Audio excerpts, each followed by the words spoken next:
What's up, guys? This is the House from Gun Gamers, and today I am here with... Lane from the BP Warrior. Who are you? I am... No one cares. Anyway. Celebrity.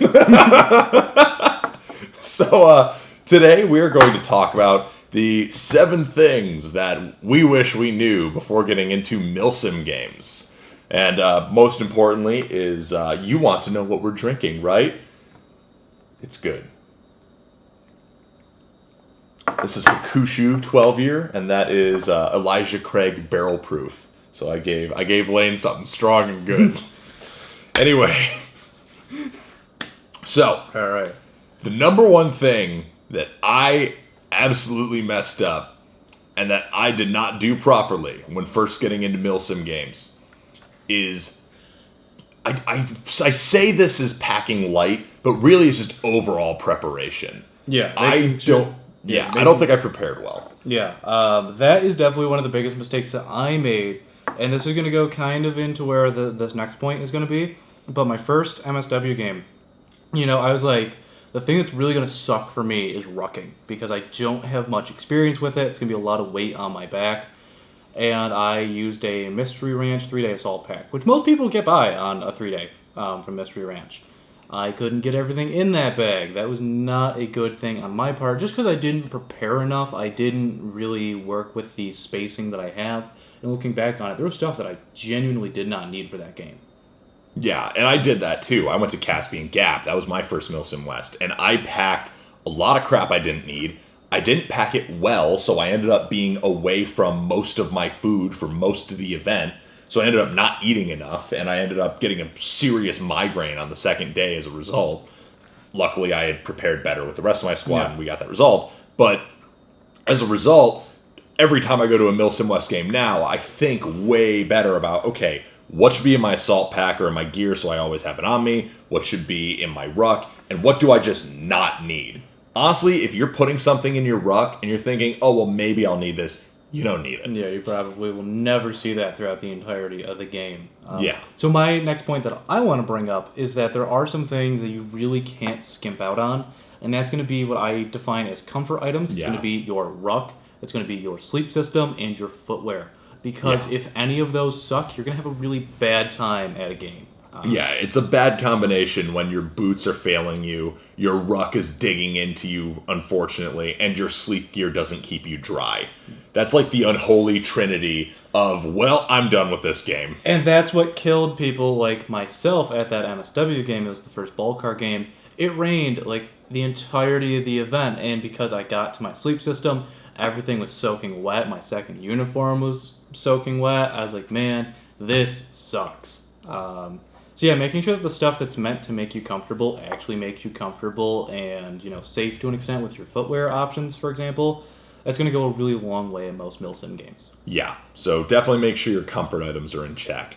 But then this also kind of ties into a next point, like that Ballcar Ridge was a pretty hardcore game. Even Ballcar Surge after, it didn't rain nearly as much at Ballcar Surge, but some people were certainly tested. Yeah, it was weak. It's the AO that's on is a very challenging AO terrain-wise, and then adding rain makes it even worse. Yeah, but I feel like that's almost the exception to the rule, because a lot of games are not as hardcore as they market themselves Oh, as. absolutely. That is like one of the hard... Like, admittedly, MilSim West markets themselves as the most hardcore experience out there, and I think that is true. But if you're going to a game like American MilSim, Desert Fox Event, Lion Claws, TCA, they're basically big open plays. When you really get down to it, it is the same experience that you'll find on a bigger scale. And that's not to put them down or anything like that, but I feel like for a lot of games that most people go to, people end up bringing way too much because I think it's going to be way worse than it actually is. Yeah, I think that's really what it is the scale of those types of games and the structure of those types of games is what makes them special. But in terms of the actual demand on the player, it's nowhere near as demanding as people think it is. Like at American MilSim, I love American MilSim. I think they have a really great event format. But you don't need to bring sleep gear. You don't need to bring a whole bunch of unnecessary crap. Really, you just need whatever you would need to go out for an 8-hour game. I think the hardest part about an American MilSim game is just bringing enough water, and that's really not difficult at all. I mean, it's that, again, this isn't us knocking AMS. We both love AMS events and wish that there was more up here, but they're really not hard. And I think that also goes into the fact that different event organizers are going to play into different roles within the community. Yes. And just because, let's say you go to your first MilSim game and you go to a MilSim West and you don't like it for whatever reason, maybe it's just too much for you. Yeah. That doesn't mean that there isn't other event organizers out there that are going to find that role that you're looking for. It was just a matter of finding the games that you particularly like. Like, for example, I like those American MilSim style games. Desert Fox events, I really enjoy those more than I enjoy the super hardcore games. And that's just my personal preference. And I like a little bit of everything, so I go to as many as I can. And then there's things like Omega Productions, which Eric and I are both huge fans of, which is more of like the LARP end of Airsoft. And that turns a lot of people off. That's not their thing. Well, the Insurgency games for MilSim West, there's a lot of people who go to those not really realizing how different it is from MilSim West Force on Force. And then they're like, what is this? I didn't come here to roleplay. It's like, well, you went to the wrong MilSim West event. Yeah. And again, I mean, there's going to be things that you like that other people don't like. There's going to be stuff that they like that you don't like. It's just a matter of finding which ones you like the most and going out to those. And realizing that you damn kids are spoiled for choice. Yes, exactly. we didn't have this many event promoters that were putting on this quality of event back in the day. So appreciate what you have. And at the same time, I think something that really affects the way that a game's going to go for you is who you go with. Oh, yeah. I mean, learning how to best fit into a squad is one of the biggest skills that you can bring to the table as a player. And actually sticking, like, if you're solo queuing, so to speak, like you're going to a MilSim game alone, the best thing you can bring is a good attitude and a readiness to work with whoever you're put with and just doing whatever job you're given well. And understanding that you're here you might be an outsider on a social group. That's fine. You might only have 1 or 2 friends and you're with a squad of 6 guys. If you can mesh well and try to really coordinate well and work together, then you're going to have a better time at the event overall because you are going to go from having come to this game with either no friends or maybe 2 friends to having come to this game and played with a whole squad of friends if you play your cards right. Yeah, and those are going to be people that you're going to know for a very long time. You're going to go to future events together, and that is actually what Eric and I are. We met playing Airsoft. We didn't know before that. So yeah, I think that like the people that you go with can really make or break an event. And at the same time, like the thing that I find the most cool about Airsoft is when that works really well. When you're working with a group of people that you've never worked with before and you're still able to do really successful and have great like cohesion. That's like my favorite part of this hobby. Yeah, and I think a lot of that comes down to understanding the dynamics of a squad and knowing your specialty, knowing the purposes of different specializations, and knowing the purposes of different roles. I will hear so many people say, oh, well, I'm a support gunner, or I play like a support gunner. I'm like, cool, what gun do you use? And they're like, oh, well, I use an M4 and I got a bunch of high caps. I'm like, cool, you're not a support gunner. You're not going to be able to go to any MilSim game and use a bunch of high caps with your M4 as a support gunner. You're not going to be able to go to a MilSim game, throw a scope on your combat machine, and be an effective competitive DMR, or have it count as a DMR at most games. Yeah. So you need to understand what the rules are for the different roles and what those roles are good at. There are so many people I see who say, well, I want to play medic. It's like, cool, what do you want to do as medic? And when their answer is, I want to run up to the guys who are at the front and I want to start medicing them. I'm like, cool, but that's a suicide rush half the time, and now our force multiplier is dead. Yeah, it isn't like Battlefield where you're running around with defibs getting people in Operation Metro.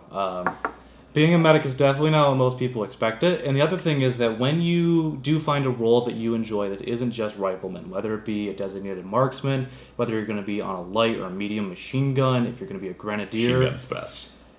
Once you understand that role, understand what it's capable of and the advantages and disadvantages, you become a really valuable asset. Yep. Like within our group, Garrett has really solidified himself as the person who likes to use, he's the grenadier. Yeah, he is the Grenadier, and he's really good at it and has made some amazing shots with it and understands the limits and the possibilities with his platform. Yep. Whereas there's other people within it, like yourself, who have really focused on using belt-fed guns. Yeah. And you're able to do really successful with it and be a really good force multiplier when you're attacking.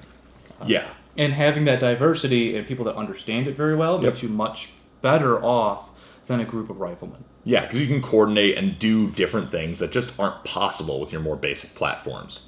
But fitting into a squad well and making friends at these events that you can keep going back to play with requires something that I know some of us struggle with. I used to struggle with a little bit in the past.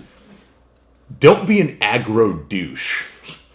If you go to an event and you think, well, it's a MilSim game, so that means I'm going to be super hardcore with everybody, you're just going to piss everyone off. And you're just going to get made fun of behind your back. Or to your face. Yeah. Or just bullied on the internet. Yeah, you're just going to get cyberbullied. Yeah. You're going to be a meme years later. Yeah, if you go to an event and you try to act like you're some hardcore Navy SEAL type dude and you work like, I don't know, at Walmart for your day job, everyone's just going to make fun of you. Yeah, it's cool that outside of Airsoft, you wear grunt style t-shirts and you've got like your Springfield XD and a Black Hawk Serpo. Like, that's cool. Yeah. Like, you do you, but like at Airsoft, like we're all equally losers playing with toy guns. Yeah. So have a good time with it and don't take yourself too seriously. Yeah, no, like you know, it's important to have fun and be serious about an event, but like there's definitely that tipping point where it's just like you're embarrassing yourself. Yeah, no, don't embarrass yourself. Don't piss people off, and don't pretend like you're in command when you're not. Don't bark orders at everybody, especially if you don't really know what you're doing. Right. Try to coordinate for sure. Try to use some cohesion, and do understand that, like, especially with cadre and with real military guys, there is probably going to be a little bit of the yelling in the heat of the moment type of thing. But there's tones to yelling, so to speak. Yeah. If someone's yelling like, hey, get that fucking saw up over there. We're going to mow these guys down. It's different from, hey, fucker, you go do this. Like, dude, just... The intention behind it is different. And at the same time, if you're at an event that has cadre like that, like at MilSim West, they actually know what they're doing. Yeah, so listen to them. Yeah. But overall, I think that's about it. Yeah, I mean, they're definitely a step up from your standard open play, but... have a good time with it. They can be physically demanding. Have a good time with it. And find what you enjoy. Yeah, find the games you like, know how to prepare for them, and have an open mind and be willing to do whatever's needed. So of course. That's what I would say. Anyway, my name was E-House. And I am Lane. And we will catch you guys in the next video. Praise Judy. Peace. Thank you for watching this video from Gun Gamers. We hope you enjoyed watching it as much as we enjoyed making it. Check the description below if you'd like to buy a t-shirt or a patch, and use the coupon code JUDY10 for 10% off of your next order at Amped Airsoft. Thank you again for watching, and praise Judy.